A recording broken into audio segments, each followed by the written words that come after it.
அண்மையில் தமிழகத்தில் டாஸ்மாக் அலுவலகங்களில் அமலாக்கத்துறை ரைடு பண்ணுச்சு. இதில் கிட்டத்தட்ட 1000 கோடி ரூபாய் ஊழல் நடைபெற்றிருக்கிறது அப்படிங்கிற மாதிரி அமலாக்கத்துறை கண்டுபிடிச்சிருக்கு. இதை கண்டித்து அண்ணாமலை ஒரு போராட்டம் ஒன்று அறிவிச்சிருந்தாரு. அதாவது இன்னைக்கு பார்த்தீங்கன்னா டாஸ்மாகோட அலுவலகங்களை முற்றுகையிடணும் அப்படின்னு சொல்லிட்டு போராட்டம் அறிவிச்சிருக்காரு. மேலும் இந்த 1000 கோடி ரூபாய் ஊழல் அப்படிங்கிறது சின்ன அளவில் தான் நடைபெற்றிருக்கு அப்படிங்கிற மாதிரியும் மேலும் நிறையா இதை 1000 கோடி ரூபாய் அப்படிங்கிறது யாரோட கண் துடைப்புக்காக சொல்றீங்க அப்படிங்கிற மாதிரி அண்ணாமலை கேள்வி எழுப்பியிருக்காரு.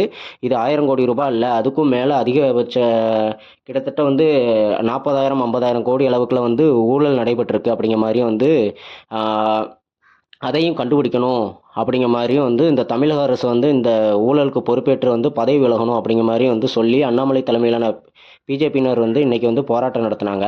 ஸோ இதில் பார்த்தீங்கன்னா அண்ணாமலை, வானதி சீனிவாசன், தமிழிசை சவுந்தரராஜன், எச் ராஜா, வினோத் பி செல்வம் போன்ற முக்கிய தலைவர்களை காவல்துறையினர் கைது பண்ணியிருக்காங்க.